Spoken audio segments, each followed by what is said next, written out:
Ya. Assalamualaikum Pak Syarif. Ya, waalaikumsalam. Gimana kabarnya hari ini Pak? Alhamdulillah, baik-baik saja ini, sehat. Alhamdulillah.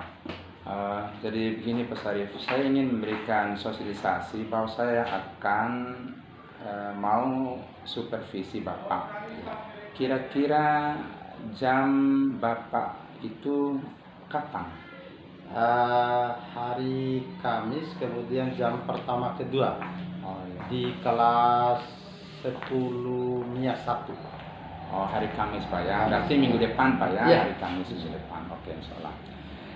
Jadi dalam hal supervisi akademik Pak, saya ingin mengetahui dulu apa sih tujuan pembelajaran yang akan dicapai nanti Pak?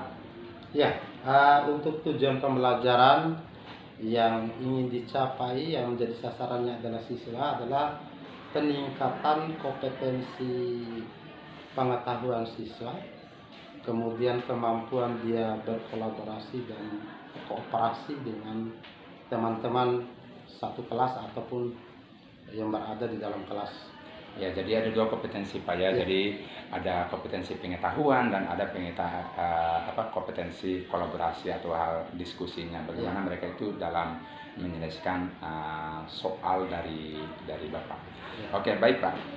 Kemudian untuk mencapai tujuan ini, kompetensi apa yang ingin dikembangkan? Yang ingin dikembangkan pada anak-anak itu adalah kompetensi sosial, di mana siswa sebagai syarat utama pelaku yang akan terjun di masyarakat nanti itu minimal dia punya kemampuan bersosialisasi dengan teman-temannya. Ya. Kemudian tidak lepas dari itu juga adalah kompetensi pengetahuan yang juga menjadi syarat bagi anak-anak kita. Oke, ya. Jadi kompetensi sosial yang ingin dikembangkan Pak. Ya.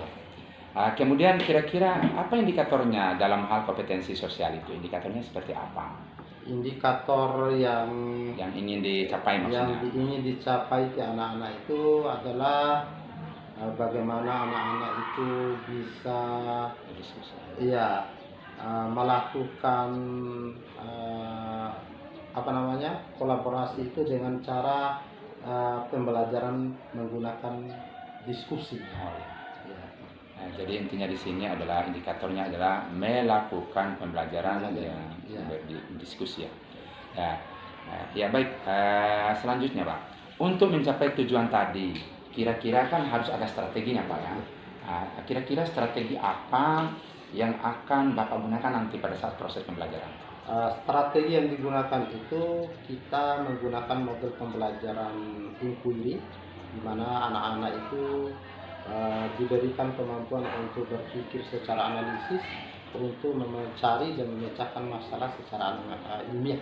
Oke. Ya. Jadi strateginya adalah menggunakan model pembelajaran inquiry ya. Oke. Kemudian metodenya, metode apa yang akan digunakan pada saat proses belajar nanti metodenya?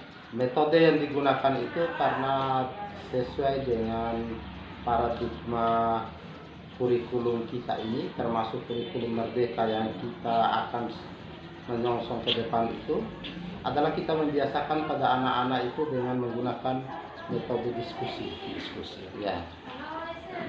Ya, jadi metode diskusi yang akan yang dijadikan sebagai metodenya Pak ya. Ya. Ya. Kemudian satu lagi Pak ya, selain strategi, metode, kan ada media ini Pak. Ya. Kemudian media apa yang akan digunakan nanti? Silakan. Untuk media yang kita gunakan, insya Allah kita rencanakan untuk pertemuan hari Kamis. Karena pembelajaran itu adalah berkaitan tentang atmosfer itu, saya akan mencoba menyiapkan media LCD di situ untuk menayangkan video pembelajaran. Kemudian nanti saya gunakan juga bahan aja sebagai bagian daripada literasi untuk mengasah kemampuan berpikir anak-anak. Ya. Kemudian media-media lain yang kita gunakan bisa seperti YouTube berupa video itu, bisa berupa link internet yang ada itu, sehingga diharapkan anak-anak itu bisa dan mampu untuk menguasai tentang materi yang akan dipelajari nanti. Oh, ya, jadi ya terima kasih Pak sudah dilakukan praobservasi. Oke. Insya Allah nanti hari Kamis saya ingin masuk di ruangan Bapak nanti untuk melihat bagaimana Bapak itu melaksanakan proses belajar mengajar. Dan insya Allah sekali lagi saya ucapkan terima kasih kepada Pak Sarif. Mudah-mudahan kita bisa bertemu lagi pada minggu yang akan datang. Amin. Amin. Iya. Oke. Baiklah anak-anak sekalian, sebelum kita mulai pelajaran, kita awali dulu dengan berdoa. Untuk memimpin doa ini, saya minta satu orang untuk berdiri maju, kemudian memimpin doa. Silakan.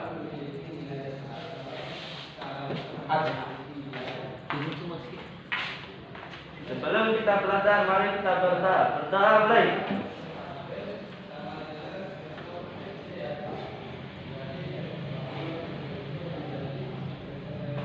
Selesai.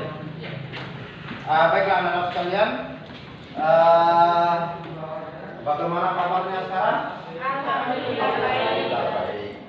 Berapa orang yang tidak hadir? Minta tolong ketua kelas. Yang tak hadir hari ini siapa ada? Ada Ilaran ya. Afdal, Ahmad Fajar, Aisyah. Ya, berarti ada 4 orang yang tidak hadir hari ini ya. Ya, terima kasih.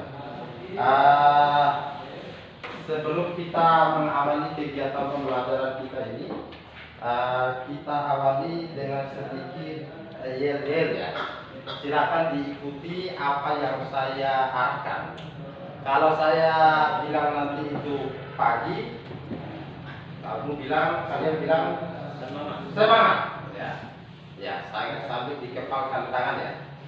Kalau saya bilang SMA Negeri 2 Golo, kalian ya jawab dengan maju. Ya. Kalau saya bilang Indonesia Jaya, ya. Ya, kita tes dulu sekali. Ya. Pagi. Semangat. Ya. SMA Negeri 2 Golo. Maju. Ya. Indonesia Jaya. Oke, sekali lagi ya, ya. Ya. Pagi. Semangat. SMA Negeri 2 Golo. Maju. Indonesia Jaya. Oke, terima kasih. Ya, mudah-mudahan bisa memberikan aura positif buat kita semua untuk menambah semangat di pagi hari ini. Pada kesempatan ini nanti kita akan berbicara tentang atmosfer ya. Ya. KD yang akan kita pelajari ya, yaitu menganalisis dinamika atmosfer.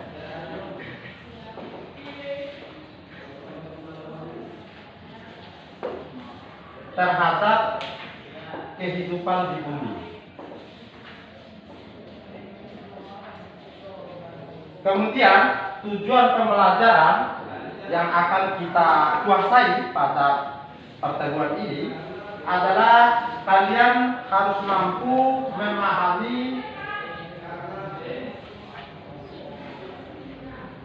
jenis-jenis lapisan atmosfer bumi. Ya. Ya. Coba dilihat di depan sana, itu ada KD yang harus kita pelajari, yaitu menganalisis dinamika atmosfer terhadap kehidupan di bumi. Kemudian tujuan pembelajarannya adalah memahami jenis-jenis lapisan atmosfer bumi kita. Untuk mengawali kegiatan kita pagi ini yang berkaitan tentang pengertian atmosfer, saya minta tolong kalian itu sudah dibagikan buku pelajaran itu, buku bacaan itu. Silakan kalian buka halaman Iya, 216. Dibaca dulu halaman 216. Ya. Silakan.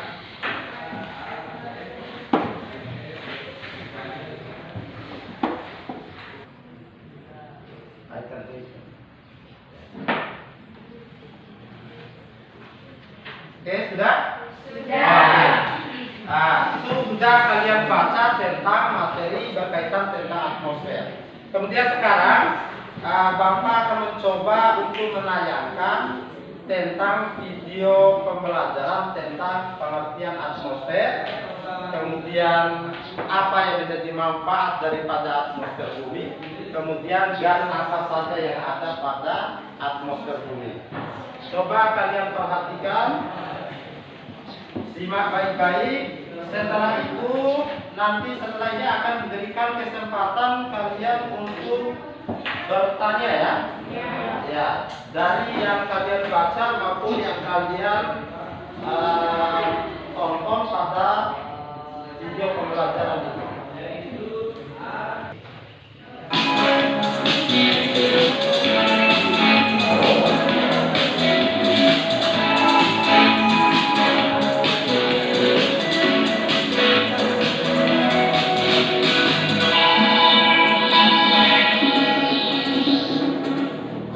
Assalamualaikum warahmatullahi wabarakatuh. Apa kabar semuanya? Semoga dalam keadaan sehat walafiat, dan tidak lupa untuk kita semuanya agar senantiasa bersyukur kepada Allah Subhanahu wa Ta'ala, karena pada hari ini kita masih diberikan kesempatan untuk belajar bersama. Sesuai hadis yang menjelaskan, barang siapa yang menempuh jalan untuk mencari ilmu, maka Allah Subhanahu wa Ta'ala akan memudahkan baginya jalan menuju surga. Hadis riwayat Muslim. Sebelumnya, kalian sadar nggak sih kalau di dalam atmosfer kita ini terdapat banyak sekali benda-benda lain. Tapi kenapa bumi tempat kita tinggal ini tetap terlindungi dari benturan-benturan benda langit dan juga gas atau sinar yang membahayakan? Semua itu bisa terlindungi dengan lapisan yang bernama atmosfer. Lalu, apa sih atmosfer? Apa saja kandungannya? Dan mengapa atmosfer bisa melindungi bumi dari kedangkalan? Pada video kali ini kita akan membahas mengenai pengertian atmosfer.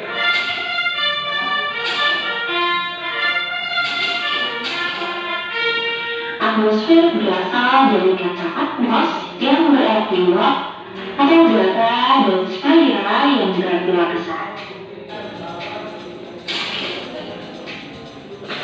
Unsur yang paling dominan pada atmosfer yang pertama adalah nitrogen sebanyak 78,08%, oksigen sebanyak 20,95%, argon sebanyak 0,95%, dan karbon dioksida yaitu sebanyak 0,034%. Nah, ada beberapa unsur lain yang terdapat pada atmosfer seperti neon, helium, ozon, hidrogen, kripton, metana, dan xenon. Nah, dari gas yang paling utama memiliki beberapa peranan, antara lain seperti melindungi bumi dari benda asal luar yang jatuh, seperti meteor atau komet, menyerap radiasi sinar matahari yang berlebihan, dan menjaga temperatur dari suhu yang ekstrim. Atmosfer adalah lapisan udara yang menyelimuti bumi. Lapisan ini tetap berada di atas litosfer dan hidrosfer. Namun, tidak ada batas yang jelas antara atmosfer dan angkasa luar.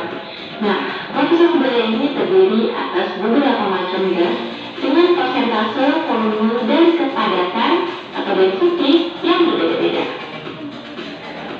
Untuk atmosfer sendiri memiliki beberapa sifat-sifat fisik.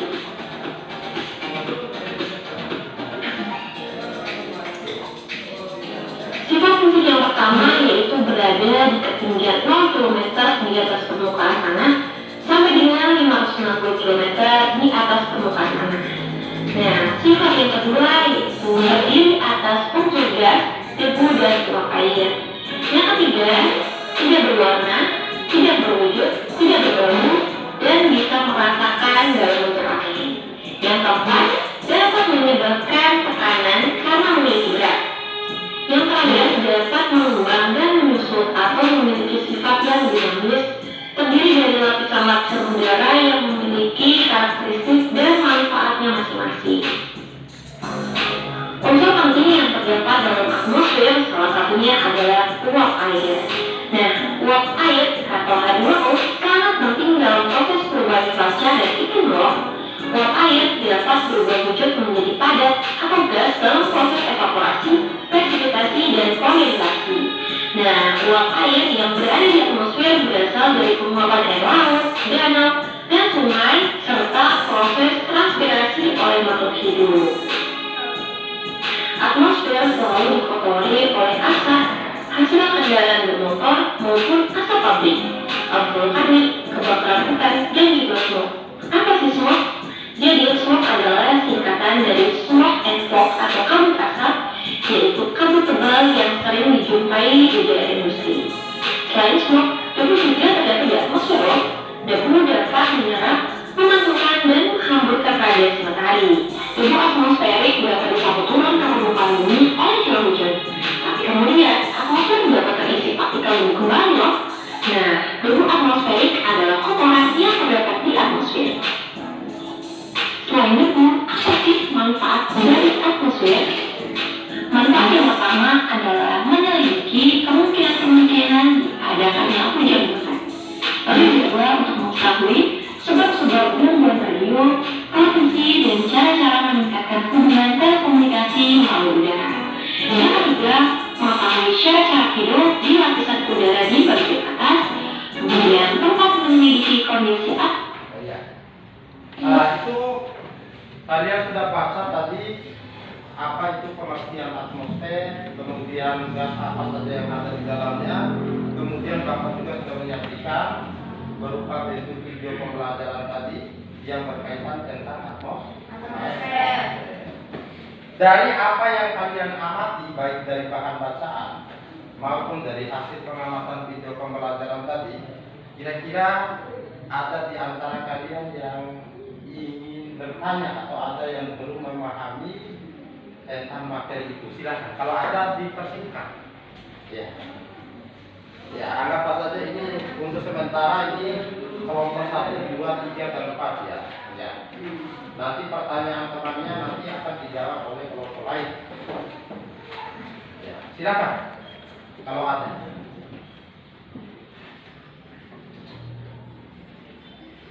Ya.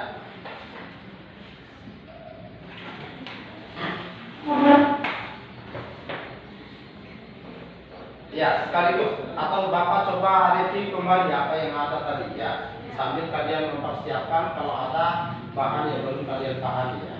Tadi ada kata atmosfer tadi ya kan, yang dari pengertiannya bahwa ada dua suku kata di situ, ada atmos dan sfer. Atmo itu adalah udara. atmo artinya uap atau udara atau yang terdiri dari gas. Bahasa sfer itu artinya lapisan. Berarti atmosfer itu coba satu orang siapa yang bisa mengulang kembali apa pengertian atmosfer tadi dari buku maupun dari bahan bacaan tadi. Ya, coba satu orang. Atmosfer adalah lapisan udara yang menyelimuti bumi. Atmosfer adalah lapisan udara yang menyelimuti bumi. Ada lagi barangkali yang lain sama? Atau ada yang beda barangkali? Ya. Tapi yang jelas atmosfer itu adalah berupa gas yang dipertahankan oleh bumi kita ini melalui gaya gravitasi. Oke. Coba satu orang angkat tangan ya. Coba siapa yang tahu kira-kira dari materi tadi yang kalian amati maupun yang kalian tonton tadi, kira-kira siapa yang tahu gas apa saja yang mendominasi pada atmosfer bumi kita ini? Satu orang. Angkat tangan. Ya. Oke, silakan. Yubike. Pertama. Lapisan udara ini terdiri atas berbagai macam gas dengan presentasi volume dan kepadatan yang berbeda-beda. Gas yang paling utama adalah nitrogen sebanyak 78,08%, oksigen sebanyak 20,95%, argon sebanyak 0,95%, dan karbon dioksida sebanyak 0,034%. Sedangkan unsur-unsur lain seperti neon, helium, ozon, hidrogen, dan kripton. Iya, terima kasih, luar biasa. Tadi teman sudah sampaikan, ada beberapa gas yang mendominasi daripada atmosfer kita bumi yang bermanfaat untuk kehidupan yang ada di permukaan bumi. Karena belum ada planet yang direkomendasikan oleh Allah untuk ditempati oleh makhluk hidup selain di bumi kita ini. Makanya kita harus bersyukur dan harus kita menjaga alam ini dengan baik. Termasuk salah satunya itu adalah menjaga bahwa gas-gas itu termasuk oksigen ini juga ada dualisme antara manusia dengan tumbuhan. Siapa yang tahu kira-kira apa hubungannya antara tumbuhan dengan keberadaan oksigen yang ada di bumi kita ini? Ayo, siapa yang tahu? Ya.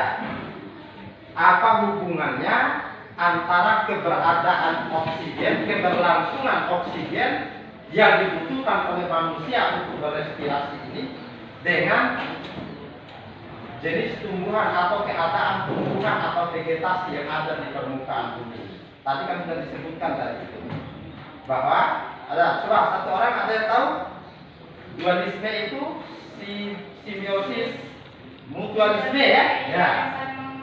Ya, apa? Siapa tahu? Ayo angkat tangan. Satu orang. Ya, apa? Jangan takut salah. Ya, biasa. Kita orang benar itu berawal dari salah dulu. Ya. Ada yang tahu barangkali ada satu orang? Ya, ada hubungan antara keberlangsungan oksigen dengan tumbuhan. Termasuk manusia makhluk hidup. Ada dualisme bahwa manusia ini apa yang dia keluarkan pada saat dia bernapas? CO2. Bahwa CO2 yang dikeluarkan oleh manusia pada saat dia bernapas itu dimanfaatkan oleh tumbuhan. Untuk apa tumbuhan? Untuk melakukan fotosintesis. Pada saat dia melakukan fotosintesis, tumbuh-tumbuhan atau vegetasi itu dia mengeluarkan oksigen yang dihirup oleh manusia. Ada dualisme, makanya ada satu kewajiban yang harus dipahami oleh kita sebagai manusia bahwa harus menjaga keberadaan lingkungan yang ada itu untuk menjaga keberlangsungan daripada oksigen. Oke, sampai di sini paham barangkali ya? Oke. Kalau paham, sekarang Bapak akan kasihkan tugas untuk dikerjakan. Kemudian Bapak akan bagikan kelompoknya. Yang Bapak tunjuk langsung buat kelompoknya. Ya, oke. Yurike pindah ke sini anak. Oke, langsung buat kelompok. Buka itu aja. Tarik ke belakang, buka langsung dia ke kelompok. Oke. Ya. Dia sudah di sini. Oke. Yang ini ke sini. Ya. Langsung bikin kelompok aja. Ya. Ini langsung kita didapatkan aja. Oke. Jangan ditempat di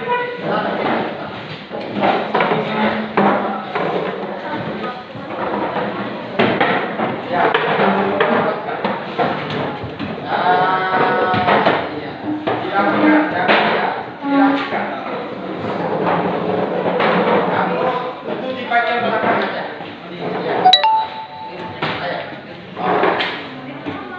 Ini di sini ya, kosongkan yang di sini supaya dapat lampu. Oke, rapatkan medianya. Ya. Rapatkan. Buat itu ya, buat ya.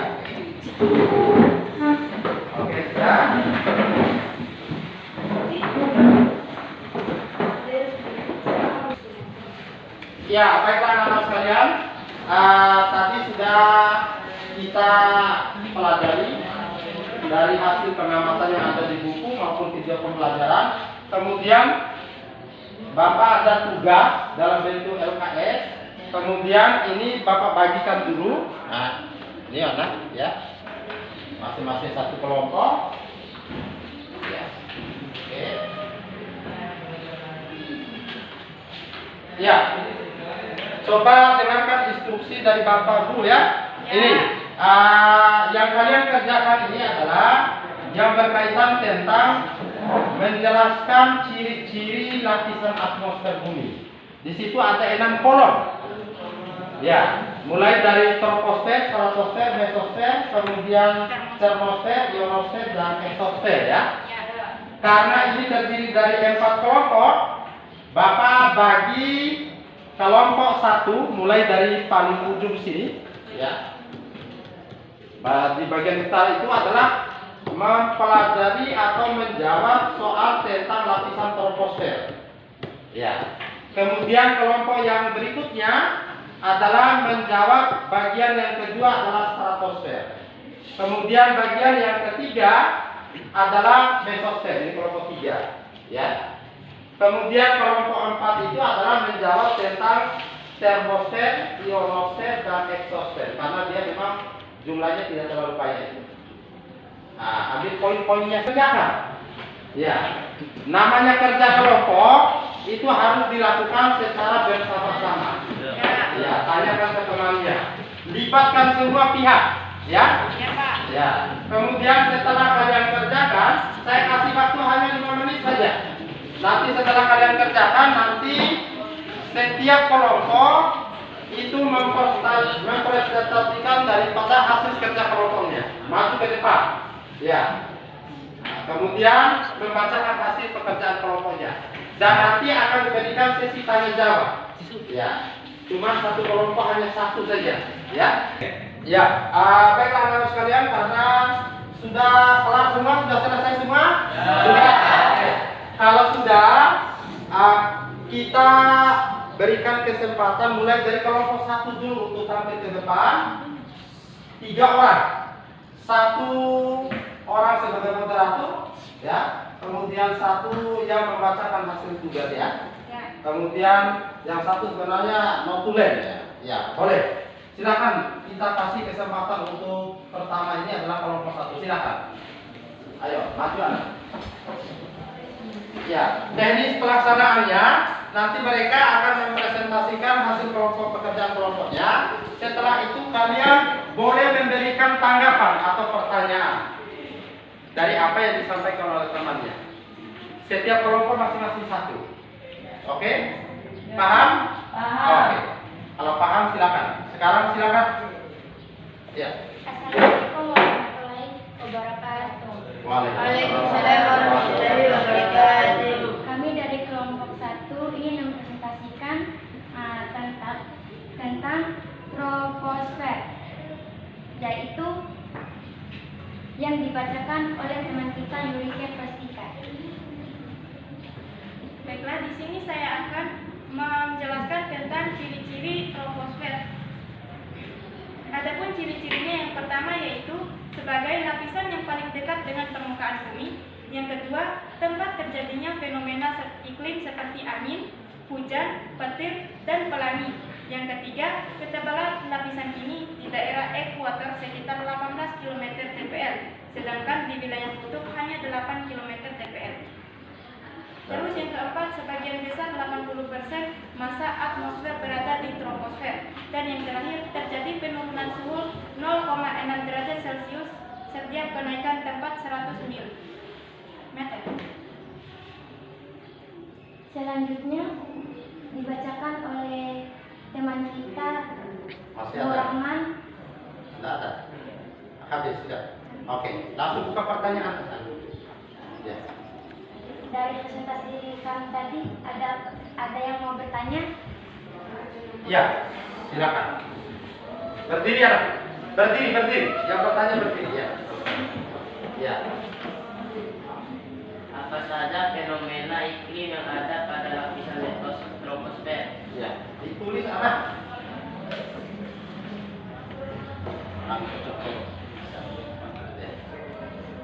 Ya, pertanyaannya tadi, apa saja fenomena iklim yang terjadi pada lapisan troposfer? Oke. Bagaimana, kita langsung jawab atau kita buka dulu lagi satu pertanyaan? Satu pertanyaan lagi ya? Nah, supaya enak nanti langsung dijawab. Oke, silakan satu pertanyaan. Ya. Apa sih pengertian dari pelangi? Diawali saya dari sebut nama dulu, dari mana, kelompok mana gitu ya. Ya. Saya dari kelompok 3 atas nama Delia Putri Febriani ingin bertanya, apa sih pengertian dari pelangi? Terima kasih.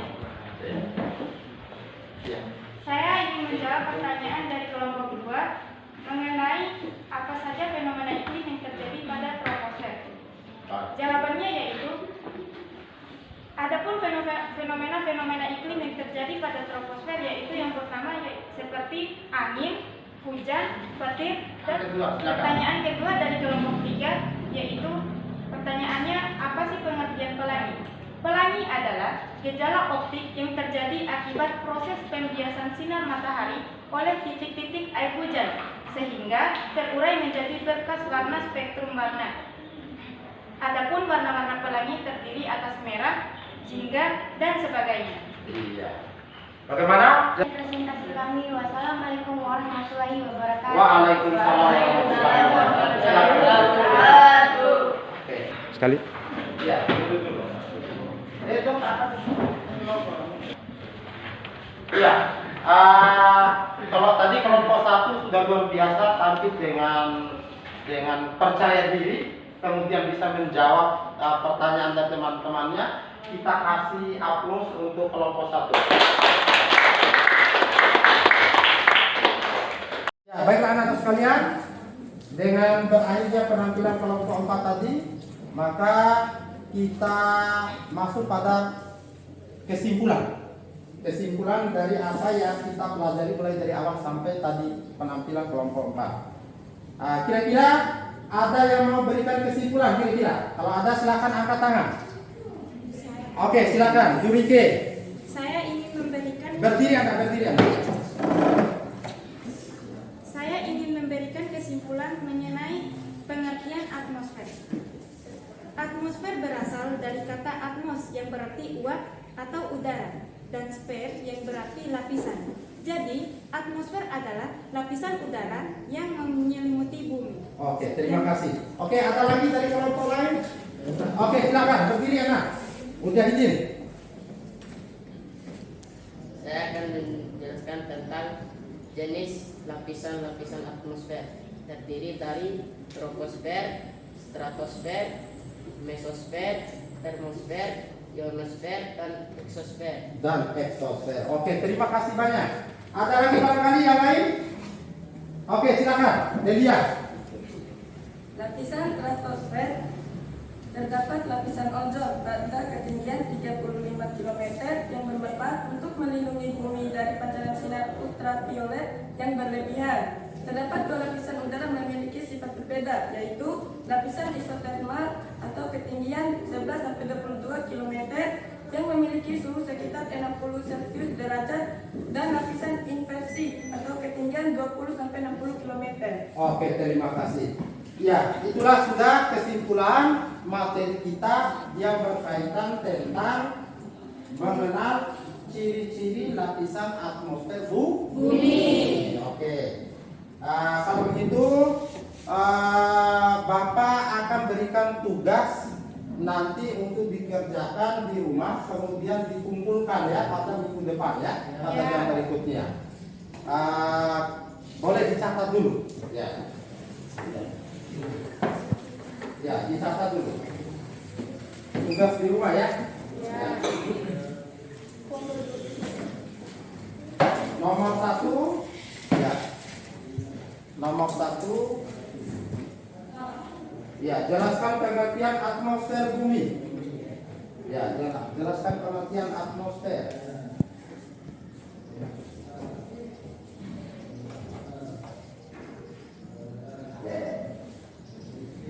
Nomor 2, jelaskan ciri-ciri atmosfer bumi. Ya, jelaskan ciri-ciri atmosfer bumi. Ya. Action.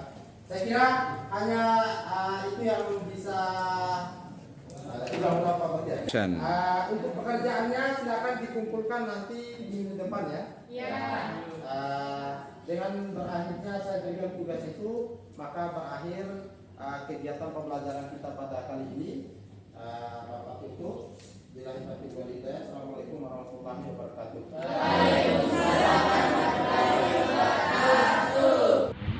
Assalamualaikum warahmatullahi wabarakatuh. Waalaikumsalam. Pengajar praktik yang saya hormati, alhamdulillah kita bertemu lagi pada kesempatan kali ini lewat kegiatan kita, yaitu program guru penggerak angkatan ke-7 tahun 2023. Nah, pada kesempatan kali ini kami akan melaksanakan wawancara pasca observasi pengajar praktik. Yang ingin saya wawancara adalah rekan sejawat saya, yaitu Pak Syarifuddin, mata pelajaran geografi. Ya, baik, barangkali saya akan langsung memulai. Bagaimana kabarnya Pak Syarif? Alhamdulillah baik. Ya. Gimana perasaannya selama di observasi kemarin? Pada dasarnya ya namanya tugas guru itu adalah sebagai pengajar, ya saya merasa biasa-biasa saja, mengalir seperti biasa saja ya. Tidak terasa terbebani dan lain sebagainya, karena apa yang saya suguhkan itu adalah merupakan kebiasaan saya sebagai pengajar dan pendidik yang ada di SMA Negeri Jatiluhur. Jadi santai Pak ya? Ya. Ya, tidak tertekan sama sekali. Ya. Ya, baik Pak Saif. Setelah melakukan proses pembelajaran di dalam kelas kemarin, apa saja kompetensi yang telah dilaksanakan? Ya. Kompetensi apa saja? Ya, ada 3 kompetensi yang telah dilaksanakan. Kemarin adalah kompetensi religius, di mana diawali dengan anak-anak itu sebelum belajar itu dengan membaca doa. Kemudian tentunya yang kedua adalah pedagogiknya, kemudian kemampuan berpikir anak-anak dan berpikir dan bernalar, kognitifnya ya. Kemudian yang ketiga itu adalah kemampuan berkompetensi sosial, dengan metode yang digunakan itu adalah diskusi. Makanya ada 3 kompetensi yang dipakai kemarin. Ya, jadi ada 3 kompetensi yang Bapak laksanakan kemarin ya. Ada kompetensi religiusnya, pengetahuannya, ada kompetensi sosial, dan ada kompetensi kolaborasinya, diskusinya ya. Kemudian kompetensi apa yang belum dikembangkan pada saat proses belajar? Kalau belum dikatakan belum dikembangkan, hampir sudah dikembangkan, cuman masih perlu dibenahi. Yang perlu dibenahi itu adalah yang pertama, pada saat anak-anak pada kompetensi sosial, pada saat dia berkolaborasi, pada saat diskusi, ada sedikit kekurangan keaktifan siswa di dalam melakukan proses diskusi itu. Ya, sehingga perlu diberikan motivasi ke depan, teknik dan caranya untuk bisa memancing anak-anak untuk mau aktif lagi di dalam melaksanakan kegiatan diskusi atau berkolaborasi. Ya, jadi kompetensi yang ingin dikembangkan tadi adalah kompetensi sebenarnya sudah ya, tapi sudah masih kurang ya. Masih kurang ya. Hambatannya apa itu?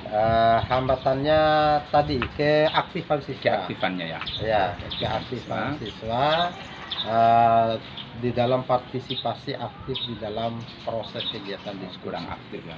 Iya.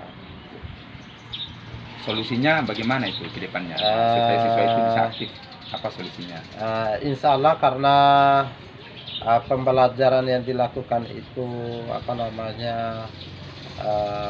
setelah dilakukan analisis bahwa anak-anak itu mungkin harus betul-betul dianalisis tingkat kemampuan pembeda Ya. antara anak-anak yang punya kemampuan tinggi dengan kemampuan sedang dan rendah, sehingga nanti pada saat dia melakukan diskusi atau pembuatan dinamika kelompok mungkin harus diberikan sebuah pelengkap dengan membagi beberapa orang yang punya kemampuan tinggi, kemudian punya kemampuan sedang, dan punya kemampuan yang kurang, sehingga dalam satu kelompok itu bisa saling memberikan motivasi antar teman sejabat bagi teman-temannya. Ya, jadi begini Pak Sarip, kemarin kan saya telah melaksanakan observasi dan kelas. Suasana kelasnya kemarin itu kan cukup kondusif dan positif pada saat pembelajaran. Meskipun masih ada juga siswa yang belum begitu intens dalam keterlibatannya dalam proses pembelajaran. Nah, siswa yang belum aktif tadi, bagaimana pengembangan ke depannya nanti? Rencananya bahwa pada kelompok itu tidak harus menugaskan mereka yang mempunyai kemampuan yang lebih tinggi, termasuk di dalam memaparkan dan memberikan materi yang ketika dia melakukan presentasi di depan kelas. Artinya memberikan peluang secara bergiliran pada anggota kelompok lain supaya tidak monoton, sehingga dia mempunyai pengalaman belajar lagi dibandingkan dengan temannya yang lain. Ya, kemudian tentang ukuran keberhasilan siswanya, itu kan sudah dikembangkan Pak ya, tinggal dikembangkan lagi. Kemudian ukuran keberhasilannya, kemarin kan skala yang ditetapkan oleh Pak Sarip pada saat pra observasi itu kan 60%. Apakah ada peningkatan nanti berapa persen gitu Mas? Targetnya ke depannya. Untuk target ke depan ya seperti kita tidak mau bermuluk-muluk ya. Untuk target ke depan itu mungkin acuannya itu secara klasikal itu minimal 80%. Minimal 80% keberhasilan. Ya, minimal 80%. Ya, jadi barangkali cukup sekian saya melaksanakan observasi pembelajaran pascanya. Terima kasih sudah mendampingi saya sebagai rekan sejawat saya di sekolah ini. Saya juga mengucapkan terima kasih juga karena ini amanat juga buat saya. Mudah-mudahan apa yang disuguhkan itu bisa jadi acuan buat saya untuk mengoreksi diri apa yang harus dibenahi, terutama dengan kehadiran kurikulum baru ini. Saya juga ucapkan terima kasih. Terima kasih. Demikian observasi pasca pembelajaran di dalam kelas. Wassalamualaikum warahmatullahi wabarakatuh.